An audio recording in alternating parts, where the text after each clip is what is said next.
All right, folks, welcome back to the channel. As you can see, I am in active walking mode.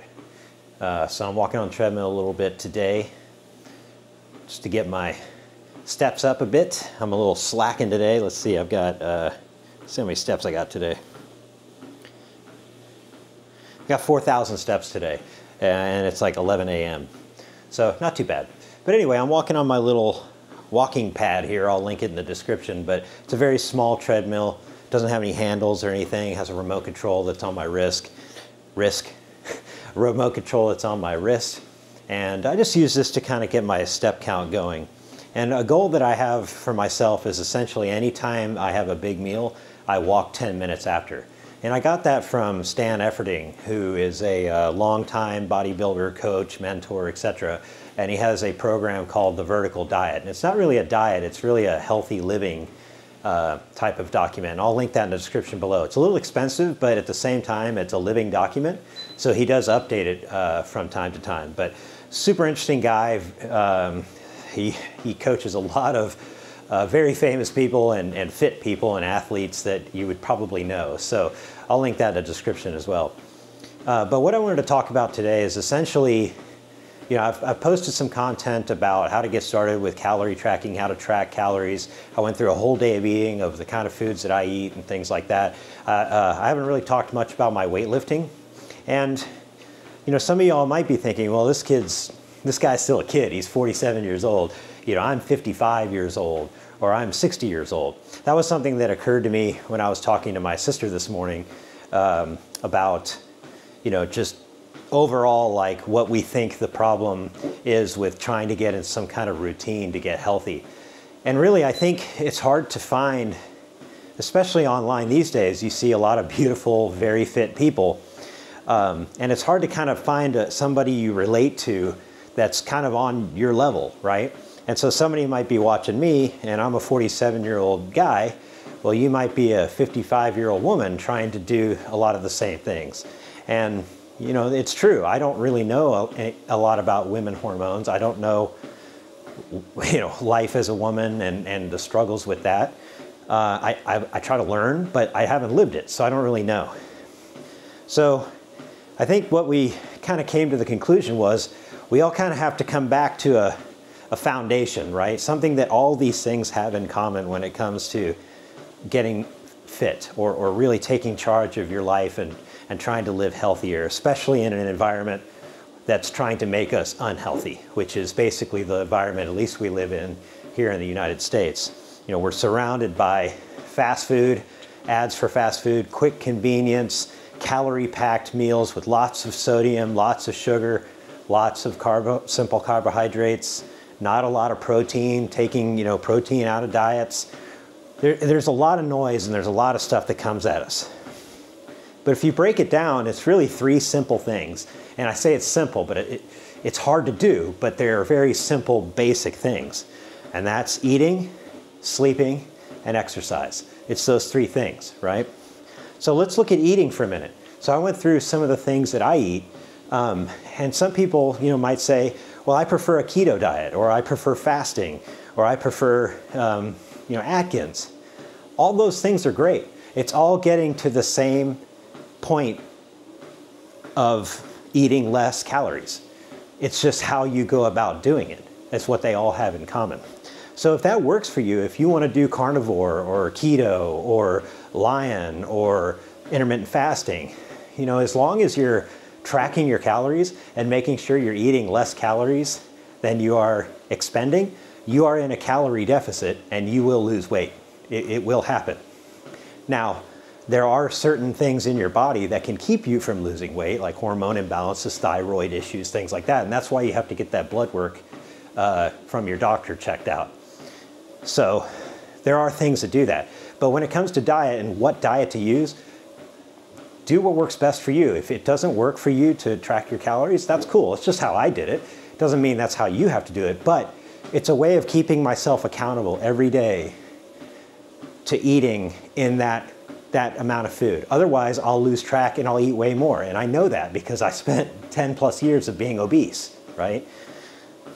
So diet, that's the big thing. Do what works for you. Just eat in that calorie deficit, you're going to be just fine. Get checked out by your doctor, blood work, etc. Okay, let's talk about sleep. So it's something you have to prioritize. You know, you might be a person who can function with 4 hours of sleep or 3 hours of sleep, but I bet your body probably, you might think you're okay, but your body probably might not be.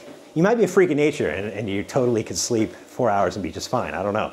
But I haven't met a person like that. Usually there's something going on, like they don't feel well, they're not energetic, you know, they have problems thinking, they put on a lot of weight, you know, things like that. But you have to prioritize your sleep. And there's lots of ways to do that. There's lots of things on YouTube on how to do that. You know, you can take supplements to try to sleep. I definitely would try to avoid taking any kind of medication to put you to sleep. You need natural sleep. It's very important. If you are having problems with sleep, go see a sleep specialist. There's a ton of them.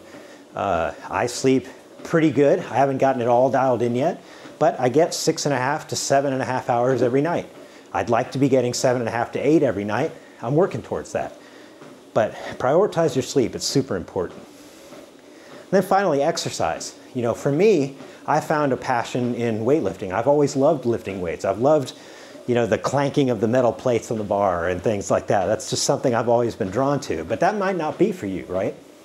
You may not like walking as your cardio, so you'd rather ride a bike. Great.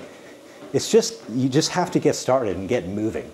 I think that's the biggest thing, is our bodies weren't meant to sit in chairs and work 8 hours a day in a chair and not move. They were meant to move. We were made to hunt. You know, we were made to run after stuff and, you know, feed ourselves. So just get moving. So if you're, let's say that you're a, you know, 55-year-old female, you don't like weights, you don't like gyms, things like that, start with getting your steps in. You know, start with walking outside, or if you're in Texas, don't do that in August. You know, get a little, you know, treadmill or a walking pad like this. It doesn't take up a lot of room. It's, you know, it's like this big. Oh, you can't see that, but it's not very big. So just get something like that and just get 5,000 steps. Set that as your target.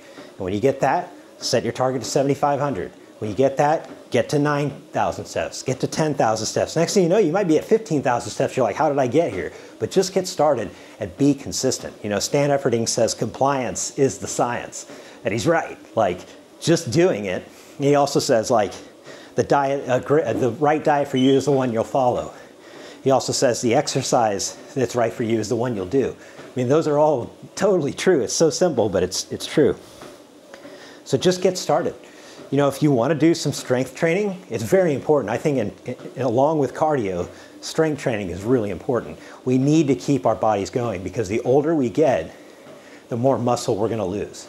It's just a fact of the matter. Protein synthesis it just gets less and less efficient as we age. So we have to find some way to build new muscle and also keep the muscle that we have. So if weights aren't your thing, it can be anything, right? You can start off by sitting and standing up in a chair over and over again, and you do 3 sets of 15, you know, every day, or maybe twice a day. When that becomes too easy, get a book. Hold the book, stand up and sit down with the book. Do that 3 sets of 15, 1 to 2 times a day. You know, just start with something, especially in your legs. And I talked about that in my first episode. It is unbelievable how much my legs had atrophied. And you would think they'd be okay because they were hauling around all this body fat on me, right? It's not that simple, unfortunately. So just get started, you know, with something. And if you're still not sure, you know, maybe talk to a friend that likes to work out, and maybe they can bring you to a class or something. Maybe you'll fall in love with it, you know. But it's just important to do something. And think of it, if you don't think of it in terms of now, think about it in terms of your future. In other words, it's never too late to start. I mean, if you're 55 and listening to this, if you're 60 and listening to this, it's never too late to start. Start preparing for your older age now. It's kind of like retirement and savings. It's not something that you have to do right now, but the earlier you start, the better off you'll be. And that's very, very true when it comes to your body, because you're resilient now, but that resilience goes down as you get older. So I think that's really important. Like, no matter where you're coming from in life, where you are in life, what your home situation is, whether you're a man or woman, old or young, middle-aged, I mean, just get started and find something that works for you that you'll do. And I think that that's the most important thing when it comes to trying to change your life from a fitness perspective. But yeah, that's what I kind of wanted to talk about today, was just kind of level set on those very basic principles of eat, sleep, and exercise. It comes down to those three things, and how you do those three things is up to you. And the great thing is that there's plenty of resources out there. I mentioned Stan Efferding's Vertical Diet. You know, there's Peter Attia's podcast. I'll link that down. I've learned a lot from him and his guests. If you're more on the raw side and you want to look into the weightlifting things and, you know, body hormones and things like that, Derek from More Plates, More Dates is really great. He's very entertaining, and he's also very smart. So all these people have all this information that they're sharing. And I would say, you know, keep it simple. Don't try to become a master in something, and then when you figure out that it may have been wrong, you just give up. I've changed things throughout my entire 8-month journey and made little tweaks because A, you know, it just made sense to me, so why don't we try this? Or B, like, and just experiment, you know, see how it goes. And then I almost fell off the treadmill there. I'm actually surprised I haven't fallen off yet. The squeak you heard was me almost falling off, but anyway, I digress. But just go out there and see what works for you and stick to it. And if it doesn't work for you, change it, but don't give up. I think that's really important too. So that's my treadmill ramble for the day. Hopefully that's helpful for you. Again, you know, if you like the video, like the videos in the little thing with the thumbs up, subscribe to the video. Also add your comments too. What do you think about the video? Do you think I'm nuts? Why do you think this won't work for you? Why do you think it will work for you? What do you plan to do yourself? What are your goals? Share all that stuff in the comments and let's keep each other going. I think I talked about that in the first episode, having a support system. We can be your support system. So get after it. I know you can do it, and I'll see you next time.